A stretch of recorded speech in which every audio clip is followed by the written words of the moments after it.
अस्सलाम वालेकुम स्टूडेंट्स। आज की इस वीडियो में आपको सिलिया की लोकोमोशन के बारे में बता रही हूँ कि पैरामेशियम किस तरह से मूव करता है ड्यू टू सिलरी मूवमेंट। तो इसमें हम देखते हैं कि पैरामेशियम में टू टाइप्स की लोकोमोशन देखी गई है। कौन कौन सी? फर्स्ट वन है मेटाबॉली और बॉडी कंटॉर्शन और दूसरी है सिलरी लोकोमोशन। मेटाबॉली क्या है? क्योंकि पैरामेशियम को बहुत सारी जगहों से गुजरना पड़ता है अपनी फूड के लिए। ये वैसे तो फ्रेश वाटर लिविंग ऑर्गेनिज्म है, लेकिन फ्रेश वाटर में ये लेक्स में, पॉन्ड्स में, वाटर स्ट्रीम्स में पाया जाता है और वहाँ पे इसको ट्रैवल करना पड़ता है अपनी फूड गेन करने के लिए। तो बाज़-औक़ात इसको बहुत छोटी स्पेस से गुजरना पड़ता है जो कि इसकी बॉडी साइज़ से स्मॉलर होती है। तो ये कैसे गुजरता है? इसमें बॉडी कंटॉर्शन पाई जाती है। फ्लेक्सिबल इसकी बॉडी होती है, ये अपनी बॉडी का साइज़ बहुत कम कर लेता है और फिर आसानी से गुजर जाता है और फिर दोबारा से अपनी बॉडी का साइज़ रीगेन कर लेता है, जिसको हम क्या कहेंगे? मेटाबॉली या फिर बॉडी कंटॉर्शन। ये बहुत सिंपल इसमें जो है वो फिनोमेना पाया जाता है। दूसरा क्या है? सिलरी लोकोमोशन का, कि सिलिया जो है वो इन्वॉल्व हो रहे होते हैं लोकोमोशन में।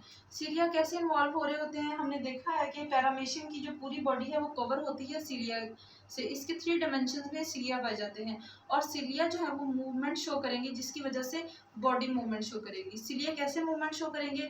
वैसे तो सिलिया जो है वो हेयर लाइक स्ट्रक्चर होते हैं, स्टिफ होते हैं और ये सारे इसकी बॉडी पार्ट्स के सराउंडिंग में पाए जाते हैं। लेकिन जब मूवमेंट करनी होती है तो ये अपनी पोजीशन से फॉरवर्ड या फिर बैकवर्ड मूव करते हैं।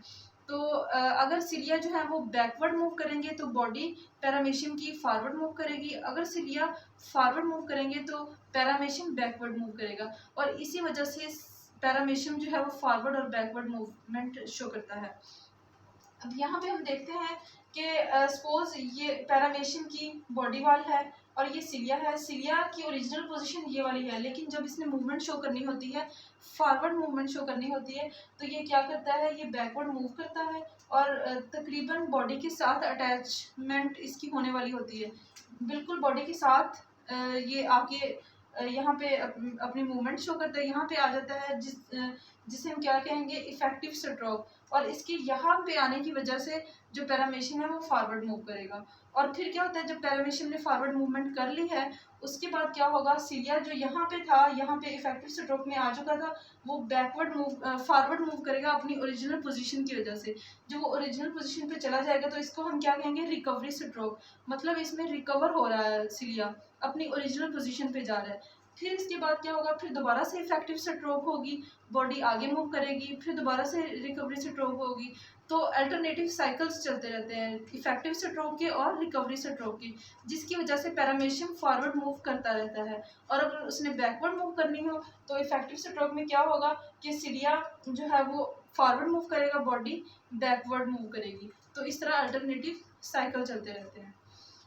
अब हम इसमें देखते हैं कि सिलिया जो है वो ओरल ग्रूव्स में, जो मैंने आपको स्ट्रक्चर बताया था डिटेल से पैरामेशियम का, उसमें मैंने आपको बताया था कि ओरल ग्रूव्स के सराउंडिंग में बहुत ज़्यादा थिक और कम्प्लेक्स होते हैं cilia as compare to other body region. इसका लिंक मैं आपको डिस्क्रिप्शन में दे रही हूँ, आप इसको ओपन करके देख सकते हैं कि पैरामेशियम का स्ट्रक्चर कैसा है और उसमें सिलिया किस तरह से अरेंज्ड है।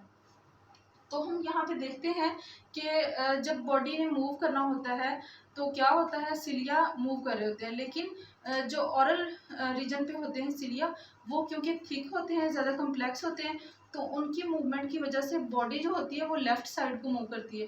एक तो वो फॉरवर्ड भी मूव कर रही होती है, लेकिन वो अपने एक्सिस के अलॉन्ग भी मूव कर रही होती है। 2 मूवमेंट्स इसमें हो रही हैं। कौन-कौन सी? फॉरवर्ड मूवमेंट या फिर बैकवर्ड मूवमेंट, जो भी बॉडी को रिक्वायर होती है। लेकिन इसके अलावा अलोंग द एक्सिस मूवमेंट भी हो रही होती है। वो किसकी वजह से हो रही होती है? वो ओरल ग्रूव्स या फिर जो माउथ होता है उस पे सिलिया की वजह से हो रही होती है अलोंग द एक्सिस। तो यहाँ पे हम देखते हैं कि पैरामेशियम फॉरवर्ड मूव कर रहा है, लेकिन फॉरवर्ड मूव करने के साथ साथ ये एंटी क्लॉकवाइज भी मूव कर रहा है। अलोंग द एक्सिस मूवमेंट करने को हम क्या कहते हैं? Anti clockwise. इस तरह से यहाँ पे ओरल ग्रूव इस साइड पे है, ये फॉरवर्ड मूव करेगा, ओरल ग्रूव इस साइड पे आ गई। जैसे जैसे मूव करता जाएगा, एक तो अपने एक्सिस के अलॉन्ग मूव कर रहा है और दूसरा फॉरवर्ड मूव कर रहा है। फॉरवर्ड मूव करते हुए भी ये वेव की फॉर्म में मूव कर रहा है। और अलोंग द एक्सिस मूव कर रहा है, जिसकी वजह से यहाँ पे हमें शो हो रहा है कि इस तरह हो गया है।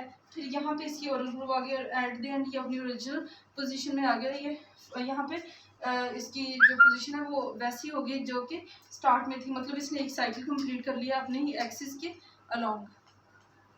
अब अगर हम बात करें इसकी लोकोमोशन की, तो थ्योरीज की बात करें जो कि डिफरेंट साइंटिस्ट ने दी हैं, तो हमारे पास टू टाइप्स के व्यूज़ आ जाते हैं कि कुछ लोगों के नज़रिया ये है कि ये कैसे मूव करेगा और कुछ लोगों का नज़रिया डिफरेंट है। तो उसमें कौन कौन से आ जाएगा, एक है ट्रेडिशनल व्यू और दूसरा है करंट व्यू।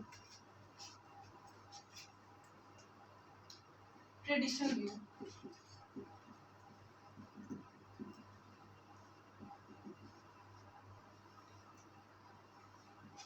ट्रेडिशनल व्यू में इसका जब हम ट्रांसफर सेक्शन लेते हैं तो हमें 9+2 वाला स्ट्रक्चर नजर आता है सिलिया का, इस तरह सर्कल की फॉर्म में, जिसके दरमियान में सेंट्रल फाइबर्स होते हैं और सराउंडिंग में पेरिफेरल फाइबर्स के 9 पेयर होते हैं।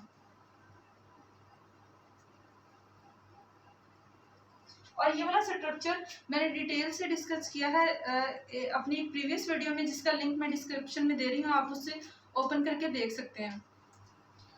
ट्रेडिशनल व्यू में क्या होता है कि ये जो पेरिफेरल रिंग्स हैं उनकी जो ए रिंग है उसके साथ डाइनिन फाइबर्स अटैच होते हैं जो कि क्रॉस ब्रिजेस बना रहे होते हैं। जो सक्सेसिव साथ वाला जो रिंग्स होंगी बी, उसके साथ वो क्रॉस ब्रिजेस बना रहे होते हैं। और फिर एटीपी रिक्वायर होगी, हाइड्रोलाइसिस होगी एटीपी की एडीपी में, और क्या होगी, एनर्जी रिलीज होगी। और उस एनर्जी की वजह से क्या होगा कि ये जो है क्रॉस ब्रिजेस ब्रेक डाउन होंगे और सिलिया जो है वो इस वजह से मूवमेंट शो करेंगे।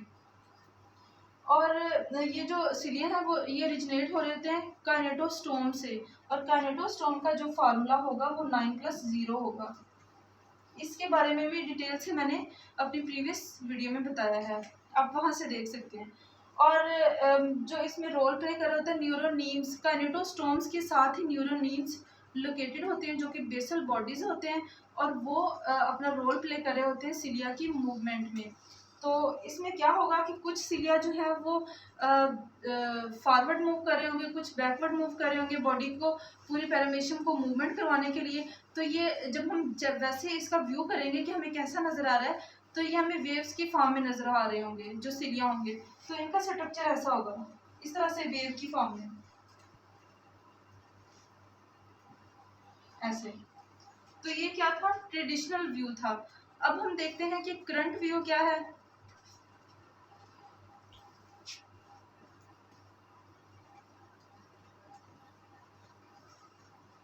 करंट व्यू में हमारे पास ये आ जाएगा कि ये किस तरह से इसमें जो है वो पेरिफेरल और सेंट्रल फाइबर्स इन्वॉल्व होते हैं। और इसके अलावा जो करंट व्यू है इसमें स्लाइडिंग फिलामेंट मॉडल जो मसल्स का होता है ये उससे रिलेट करता है।